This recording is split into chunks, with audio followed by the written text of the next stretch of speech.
అందరికీ స్వాగతం. ఈరోజు మనం ఒక చాలా పాత అంటే ఒక అద్భుతమైన కథనాన్ని లోతుగా చూడబోతున్నాం. అవును. అదే నిర్గమకాండము 14వ అధ్యాయంలో చెప్పినట్టు ఇశ్రాయేలీలు ఎర్ర సముద్రాన్ని దాటడం. నిజమే. ఇది మామూలు కథ కాదు. ఇందులో విశ్వాసం, భయం, ఇంకా ఊహించలేని దైవ జోక్యం కూడా కనిపిస్తోంది. ఖచ్చితంగా.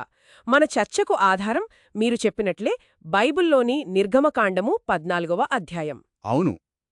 ఈ అధ్యాయంలో ఉన్న ముఖ్యమైన సంఘటనలు అంటే దేవుడిచ్చిన సూచనలు, అప్పుడు ఇశ్రాయేలీలు, ఐగుప్తీయులు ఎలా స్పందించారు. ఆ ఆ నాటకీయ ముగింపు వీటన్నిటినీ వివరంగా చూద్దాం. తప్పకుండా ఈ కథనంలో ఇంకా లోతుకు వెళదామన్నమాట. మంచిది. మరి మొదలు పెడదామా? కథ మొదట్లోనే ఒక విచిత్రమైన విషయం ఉంది కదా. ఏంటది? ఇశ్రాయేలీలు ముందుకు వెళ్లకుండా వెనక్కి తిరిగి సముద్రం దగ్గర ఆగాలని దేవుడు మోషేకు చెప్పడం.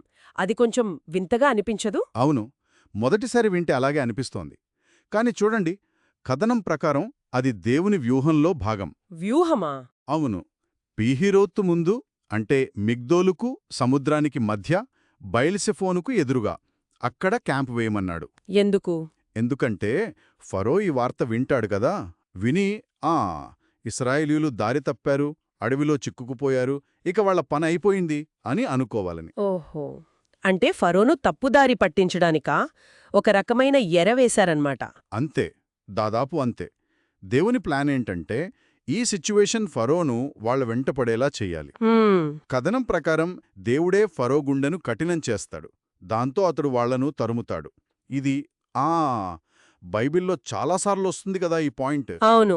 దేవుడు హృదయాల్ని కఠినపరచడమనేది ఎన్నో చర్చలకు దారితీసింది.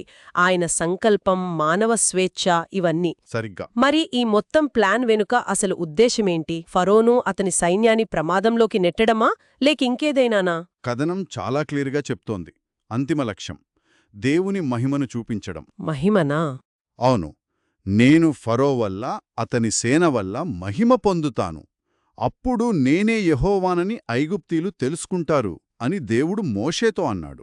అంటే ఈ సంఘటనల ద్వారా తన శక్తిని చూపించి ఐగుప్తీయులు కూడా ఆయనే నిజమైన దేవుడని తెలుసుకోవాలని. అదే, ఇజ్రాయేలీలు కూడా దేవుడు చెప్పినట్లే చేశారు. ఇది ఆసక్తికరంగా ఉంది. దేవుడొక డ్రమాటిక్ స్టేట్ సెట్ చేస్తున్నాడనమాట తన ఉనికిని చాటడానికి. మరి ఫరో అనుకున్నట్టే జరిగిందా? అక్షరాల అలాగే జరిగింది. ఇజ్రాయేలీలు వెళ్ళిపోయారని తెలియగానే ఫరో, అతని సేవకులు అయ్యో ఎందుకు పోనిచ్చాం అని బాధపడ్డారు. పశ్చాత్తాపపడ్డారా? అవును. మన సేవలో ఉండాల్సిన వాళ్ళని ఎందుకు పంపించేశాం అని మదనపడ్డారు. బానిసలు పోయారన్న నష్టం, మళ్ళీ దేశానికి అవమానం, ఇవన్నీ ఉండి ఉంటాయి కదా. ఆ పశ్చాత్తాపం వెంటనే యాక్షన్గా మారిందా? తక్షణమే. ఫరో అస్సల్లేట్ చేయలేదు. తన బెస్ట్ రథం తీశాడు, సైన్యాన్ని కూడగట్టాడు. ముఖ్యంగా ఆ 600 స్పెషల్ యుద్ధరథాలు. ఆరితేలిన యోధులు వాళ్ళు కదా. అవును. ఇంకా మిగతా రథాలు, వాటి లీడర్స్ అందర్నీ తీసుకుని బయల్దేరాడు. ఇక్కడ మళ్ళీ కథనమేం చెప్తోందంటే యెహోవా ఫరో హృదయాన్ని కఠినపరిచాడు. అందుకే అతడు ఇంత ధైర్యం చేశాడని. సో ధైర్యంగా ముందుకు వెళ్తున్న ఇశ్రాయేలీలను తరుముకుంటూ వెళ్లాడు. ఆ సీన్ ఊహిస్తేనే భయంగా ఉంది. ఒక పక్కేమో అంతులేని సముద్రము, వెనక్కేమో ఫరో సైన్యం. ఇశ్రాయేలీల పరిస్థితి ఎలా ఉండుంటుందో. నిజమే. వాళ్ళు సముద్రం దగ్గర ఆ పీహహీరోతు దగ్గర క్యాంపు వేసుకుని ఉన్నారు. అప్పుడే ఐగుప్తీయులు దగ్గరకొచ్చేశారు. ఆ దుమ్ము రేపుతూ వస్తున్న రథాల్ని, సైన్యాన్ని చూసి ఇశ్రాయేలీలు వాళ్లకి ప్రాణాలు పోయినంత పనయింది. చాలా భయపడ్డారు. వెంటనే యెహోవాకు మొరపెట్టుకున్నారు. భయం సహజమే, కాని వాళ్లు దేవుడికి మొరపెట్టడమే కాదు, మోషే మీద కూడా చాలా కోప్పడ్డారు కదా. అవును. వాళ్ల భయం నిరాశగా, ఆ తర్వాత కోపంగా మారింది. వాళ్లు మోషేను నిలదీశారు. ఏమని? ఏంటి, ఐగుప్తులో సమాధులు లేవనుకున్నావా? మమ్మల్నిక్కడ ఈ అడవిలో చంపడానిక తీసుకొచ్చావు అని. అయ్యో పాపం. ఇంకా మేము ఐగుప్తులోనే చెప్పాం కదా, మమ్మల్ని వదిలేయి, ఐగుప్తీయులకు బానిసలుగా ఉంటామని, ఈ అడవిలో చచ్చే బదులు అదే నయం అని చాలా తీవ్రంగా విమర్శించారు. ప్రాణభయంతో గతం గుర్తొచ్చిందనమాట. అంతే. అప్పటి లీడర్షిప్ని ప్రశ్నించారు. ఇంత ప్రెషర్ మధ్య, ఇన్ని నిందల మధ్య మోషే నిలబడిన తీరు అద్భుతం కదా. అతని విశ్వాసం ఎలా కనిపించిందక్కడ? మోషే రియాక్షన్ అతను లీడర్షిప్ క్వాలిటీని దేవుడి మీద తన నమ్మకాన్ని చూపిస్తుంది. అతను ఏమాత్రం తడబడలేదు. జనాల్తో ఇలా అన్నాడు, ఏమని? భయపడకండి, ఊరికే నిలబడి చూడండి. ఈరోజు యెహోవా మీకోసం ఏం చేస్తాడో చూడండి. ఇప్పుడు మీరు చూస్తున్న ఈ ఐగుప్తీయులను మళ్ళీ ఎప్పటికీ చూడరు. వావ్! యెహోవాయే మీ తరఫున యుద్ధం చేస్తాడు. మీరు ఊరికే నిశ్శబ్దంగా ఉండండి చాలు అని ధైర్యం చెప్పాడు. ఇవి మాటలు కాదు, జరగబోయే అద్భుతానికి సూచన అన్నమాట. ఆ మాటలు నిజంగానే భయంతో ఉన్న జనాలకు కొండంత ధైర్యాన్ని ఇచ్చి ఉంటాయి. మరి వెంటనే దేవుడు మాట్లాడాడా మోషేతో? అవును, పరిస్థితి అంత క్రిటికల్గా మారిన ఆ టైంలో దేవుడు మోషేతో మాట్లాడాడు. నాకెందుకు మొరపెడుతున్నావు? జనాల్ని ముందుకు వెళ్ళమని చెప్పు అన్నాడు. ముందుకు వెళ్ళమనా? అంటే?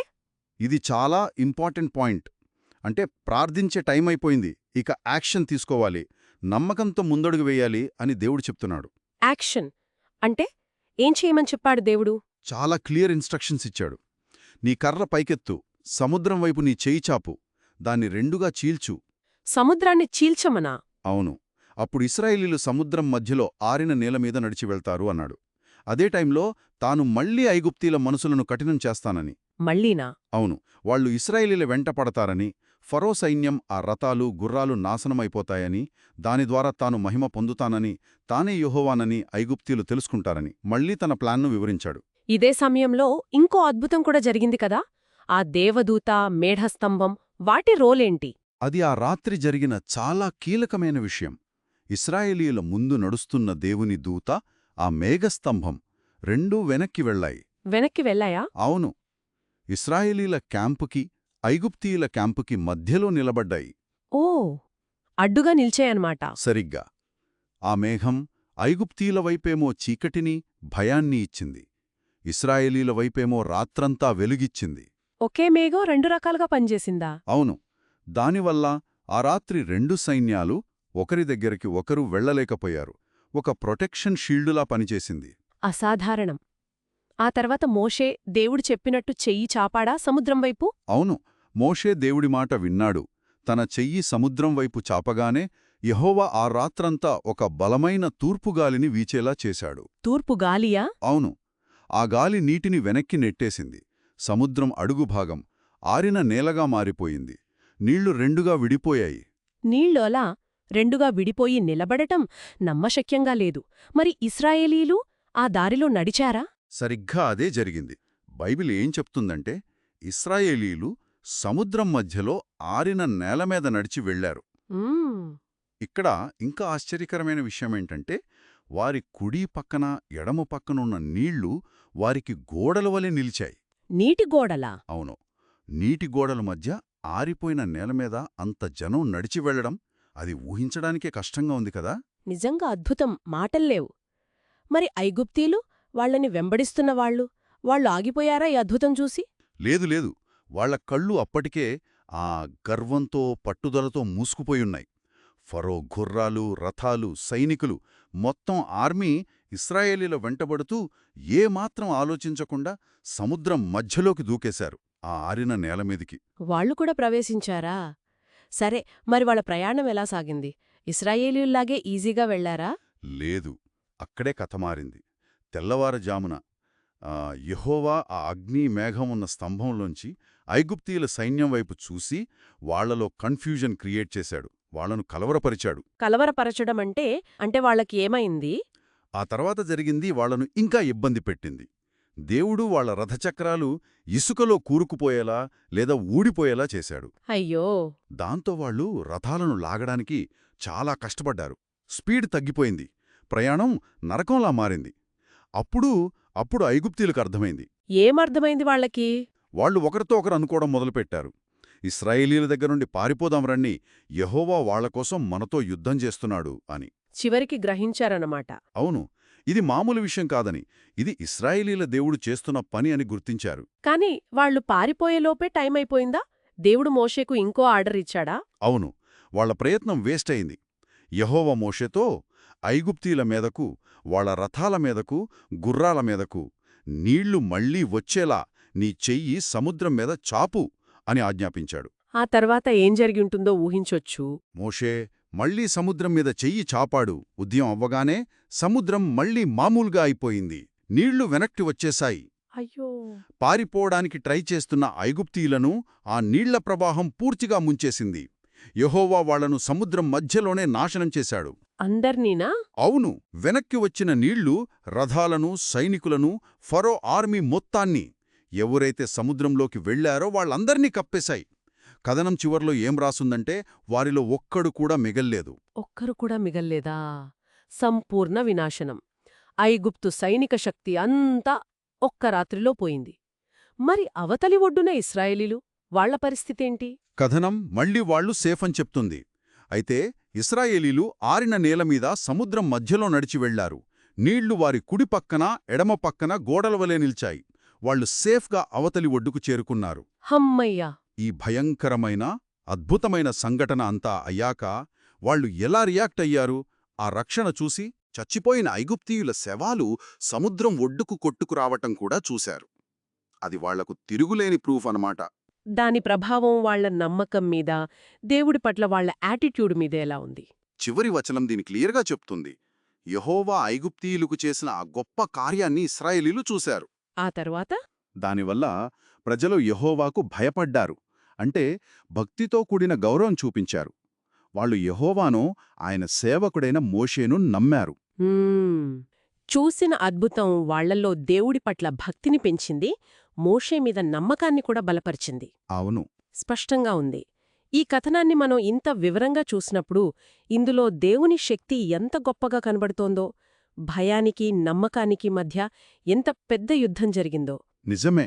ఇంకా దేవుని చిత్తాన్ని ఎదిరిస్తే ఈ కథనం ప్రకారం ఎలాంటి పరిణామాలుంటాయో కూడా కనిపిస్తుంది. అవును, ముఖ్యంగా ఆ నీళ్లు గోడల్లా నిలబడటం, రథచక్రాలు ఊడిపోవటం, ఒకే మేఘం రెండు రకాలుగా పనిచేయటం, ఇవన్నీ చాలా అసాధారణమైనవి, అద్భుతమైనవి.